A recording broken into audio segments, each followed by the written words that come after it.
दोस्तों, उमदी कोट शिव मंदिर का दर्शन करके मैं आ गया हूँ और अभी थोड़ा 5 मिनट का समय है। तो मैं यहाँ नीचे रुक करके यहाँ की जो वादियाँ हैं उनको देख रहा हूँ। देखिए कितना सुंदर नज़ारा है यहाँ का। और लीजिए, हमारी अब बस भी आ गई। दोस्तों, अब यहाँ से हम लोग चल रहे हैं। यहीं पर एक बहुत ही फेमस बौद्ध स्तूप है। अब वहाँ पर चल रहे हैं। और अगर आप पोखरा आते हैं और पोखरा में पुमदी कोट शिव मंदिर आते हैं तो उसी के पास में ही ये प्रसिद्ध बौद्ध स्तूप स्थित है। नमस्कार दोस्तों, मैं आपका दोस्त हरी और आप देख रहे हैं Bharat Darshan with Hari exploring India abroad. दोस्तों, अब हम लोग चल रहे हैं यहाँ पर स्थित एक बहुत ही प्रसिद्ध बौद्ध स्तूप की तरफ। दोस्तों, पोखरा नेपाल का एक ऐसा शहर है जो अपनी झीलों, हिमालय के अद्भुत दृश्यों और धार्मिक स्थलों के लिए पूरी दुनिया में प्रसिद्ध है। यहाँ आने वाला हर पर्यटक प्रकृति और आध्यात्म के अनोखे मेल को महसूस करता है। जब आप कुमदी कोट शिव मंदिर की यात्रा पर निकलते हैं तो रास्ते में और आसपास स्थित यह बौद्ध स्तूप आपका ध्यान अपनी ओर आकर्षित करता है। यह स्थान केवल बौद्ध धर्म के अनुयायियों के लिए ही नहीं बल्कि हर उस व्यक्ति के लिए महत्वपूर्ण है जो शांति और आध्यात्मिक अनुभव की तलाश में यहाँ आता है। दोस्तों, बस ने हमें यहाँ उतार दिया है और यहाँ से करीब 500-700 मीटर पैदल चलने के बाद वो बौद्ध स्तूप है। और बस फिर हमको नीचे नीचे आते हुए बौद्ध स्तूप के नीचे मिलेगी। तो हम लोग इसमें प्राकृतिक नज़ारों का आनंद लेते हुए पैदल ही चल रहे हैं बौद्ध स्तूप की तरफ। आप देख सकते हैं यहाँ से नज़ारे। देखिए, सामने वो बौद्ध स्तूप भी दिखाई दे रहा है हमारे। दोस्तों, जैसे जैसे हम इस बौद्ध स्तूप के करीब पहुँचते हैं वातावरण में एक अद्भुत शांति का अनुभव होने लगता है। चारों ओर प्रार्थना के झंडे और हवा में लहराते हुए दिखाई देते हैं। इन रंग बिरंगे प्रेयर फ्लैग्स पर बौद्ध मंत्र लिखे होते हैं जिन्हें शुभ और सकारात्मक ऊर्जा का प्रतीक माना जाता है। और यहाँ की प्राकृतिक छटा दोस्तों बहुत ही निराली है। दोस्तों, बौद्ध स्तूप बौद्ध धर्म में श्रद्धा और ध्यान का प्रतीक माना जाता है। इसकी वास्तुकला सरल होते हुए भी अत्यंत प्रभावशाली होती है। सफेद रंग से सुसज्जित यह स्तूप दूर से ही दिखाई दे रहा है और आसपास के हरे भरे पहाड़ों के बीच इसकी सुंदरता और भी बढ़ जाती है। दोस्तों, स्तूप के आसपास से दिखाई देने वाला दृश्य वास्तव में मन को मोह लेने वाला है। यहाँ से आप पोखरा घाटी, फेवा झील और दूर दूर तक फैली हिमालय की बर्फ से ढकी चोटियों का शानदार नज़ारा देख सकते हैं। साफ मौसम में यहाँ अन्नपूर्णा पर्वत श्रृंखला का दृश्य किसी स्वर्ग से कम नहीं होता है। देखिए दोस्तों, ये रास्ता कितना शानदार है। बीच में पतला सा रास्ता और एक तरफ झाड़ी, एक तरफ खाई। बहुत ही सुंदर और बहुत ही मनमोहक बौद्ध स्तूप तक जाने का रास्ता है। दोस्तों, नेपाल एक ऐसा देश है जहां हिंदू और बौद्ध परंपराएं सदियों से साथ साथ विकसित हुई हैं। यही कारण है कि पुमदी कोट शिव मंदिर और बौद्ध स्तूप का एक ही क्षेत्र में होना धार्मिक सौहार्द और सांस्कृतिक एकता का प्रतीक माना जाता है। दोस्तों, यदि आप फोटोग्राफी के शौकीन हैं तो यह स्थान आपके लिए किसी स्वर्ग से कम नहीं है।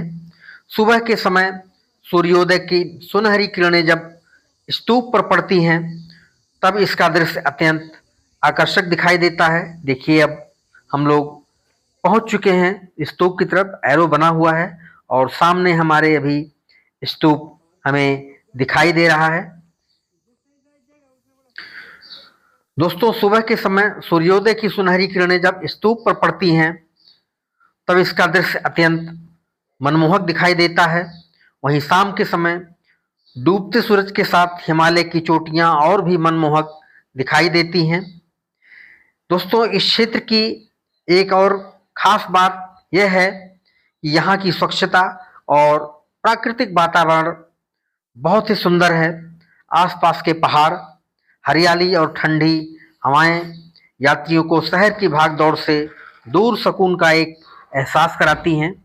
दोस्तों, हम लोग पहुंच चुके हैं अब उस प्रसिद्ध बौद्ध स्तूप पर, और यहाँ देखिए कितने सुंदर सुंदर फूल लिखे लगे हुए हैं और हमारे सामने वो पवित्र बौद्ध स्तूप दिखाई दे रहा है।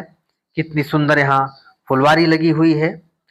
दोस्तों, पुमदीकोट क्षेत्र में आने वाले अधिकांश पर्यटक पहले विशाल शिव प्रतिमा के दर्शन के लिए जाते हैं और फिर इस बौद्ध स्तूप की ओर रुख करते हैं। दोनों स्थानों की यात्रा मिलाकर एक संपूर्ण आध्यात्मिक अनुभव प्रदान करता है।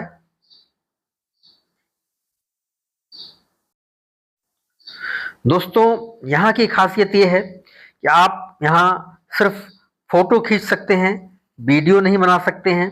ये यहाँ का नियम है और अगर आप वीडियो बनाते हुए पाए जाते हैं तो आपको दंडित किया जा सकता है या उसके लिए कुछ अलग से चार्ज देना पड़ सकता है। तो इसलिए मैंने यहाँ पर सिर्फ फोटो खींचे हैं। और सबसे बड़ी चीज़ दोस्तों, यहाँ पर आप बैठ करके अगर थोड़ी देर शांति से आंख बंद करके ध्यान करेंगे तो आपको बहुत ही अच्छा लगेगा, क्योंकि यहाँ पर शांति के लिए ही यह स्थान प्रसिद्ध है। चलिए दोस्तों, इस बौद्ध स्तूप की हम लोग एक परिक्रमा करते हैं और आपको दिखाते हैं ये बौद्ध स्तूप पूरा चारों तरफ से। यहाँ देखिए जगह जगह शांत रहें का बोर्ड भी लगा हुआ है। शांत रहने से दोस्तों आत्म अनुभूति करने का समय मिलता है, मौका मिलता है अपने आप को जानने का। ये देखिए जगह जगह साइलेंस के, शांत रहने के बोर्ड भी लगे हुए हैं जिनका कि हमें पालन करना चाहिए। ये देखिए भगवान महाबुद्ध जी की बहुत ही सुंदर प्रतिमा यहाँ बनी हुई है बौद्ध स्तूप के ऊपर। दोस्तों, जब हम स्तूप के चारों ओर परिक्रमा करते हैं तो एक अलग ही आध्यात्मिक अनुभूति होती है। स्थानीय लोग और श्रद्धालु शांत भाव से स्तूप के चारों ओर घूमते हुए प्रार्थना करते हुए दिखाई देते हैं। यहाँ का वातावरण मन को सकारात्मक ऊर्जा से भर देता है। दोस्तों, एक बात और है, यह स्थान हमें यह संदेश देता है कि अलग अलग धार्मिक परंपराएं होने के बावजूद शांति, प्रेम और मानवता का संदेश सबके लिए समान है। शायद यही कारण है कि हर साल हजारों पर्यटक और श्रद्धालु यहाँ पहुँचते हैं और अपने साथ यादगार अनुभव लेकर के वापस जाते हैं। दोस्तों, आप लोग देख रहे हैं कि ये स्थान प्राकृतिक रूप से और आध्यात्मिक रूप से कितना सुंदर और कितना महत्वपूर्ण है। यहाँ पर जो पैगोड़ा बौद्ध स्तूप है, बहुत ही शांति और बहुत ही आध्यात्मिक अनुभव प्रतीत होता है। देखिए दोस्तों, यहाँ पर बोर्ड लगा हुआ है, welcome to world peace pagoda, scared area यानी कि पवित्र स्थल, इसलिए इसका सम्मान करना चाहिए। तो दोस्तों, इस वीडियो को यहीं समाप्त करते हैं और उम्मीद करते हैं कि आपको पुमदीकोट शिव मंदिर के पास स्थित ये बौद्ध स्तूप बहुत ही सुंदर लगा होगा और इसकी जानकारी आपको पसंद आई होगी। दोस्तों, यदि वीडियो पसंद आए तो इसे लाइक कीजिए, अपने दोस्तों के साथ शेयर कीजिए और हमारे channel Bharat Darshan with Hari को सब्सक्राइब करना मत भूलिए। चलिए दोस्तों, एंड करते हैं इस वीडियो को, इस ब्लॉग को। मिलते हैं नेक्स्ट ब्लॉग में। तब तक के लिए नमस्कार, जय श्री राम, जय हिंद, जय भारत।